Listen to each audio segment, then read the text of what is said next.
안녕하세요, 트래블티브. 오늘은 중국이 현재 무역전쟁을 태극권으로 막겠다는 이유라는 주제로 얘기해보겠습니다.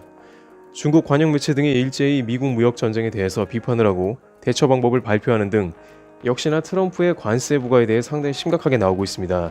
특히 관영 환구시보는 미국의 대중 극한 압박 정책은 소용없을 것이라고 강조하면서 이미 준비가 충분하다며 중국의 대응은 태극권 철학에 기반을 둔다고 했습니다.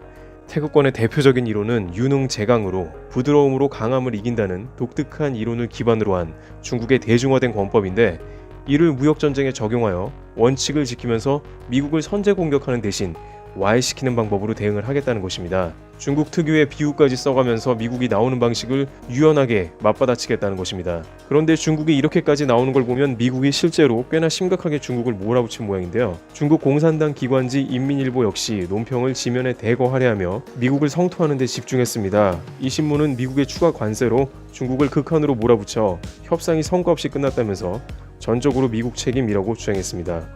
그리고 중국은 중대 원칙 문제에서 절대 양보할 수 없다. 국가의 핵심 이익과 인민의 근본 이익을 굳건히 지킬 것이라고 말했습니다. 일각에서는 중국이 태도를 바꿔 이렇게 미국에 거세게 나오는 것이 중국 경제 지표가 많이 향상되었기 때문이라고 지적한 바 있는데, 역시나 인민일보에서도 중국 경제가 안정적이라 무역전쟁을 버틸 힘이 있다는 점을 부각했습니다. 중국 내부적으로 무역전쟁이 경제에 큰 영향이 없을 것 같다고 판단한 것 같습니다. 한편 중국 관영 글로벌타임스는 미국의 약점을 노려야 한다는 전문가의 의견을 냈습니다.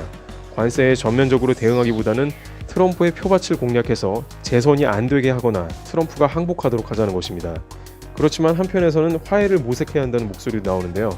홍콩 사우나 차이나 모닝포스트에 따르면 중국 지도부에 비판적 견해를 제기해온 자유주의 지식인들은 중국은 지난 수년간 무모했으며 많은 부분에서 미국과의 격차를 깨닫지 못했다며 미국과의 관계가 서방세계 관계 전반의 초석이라고 볼 수 있다고 했습니다. 자칫 미국에 너무 저항을 하다가 구소련과 같이 될 수 있음도 우려하는 것이죠.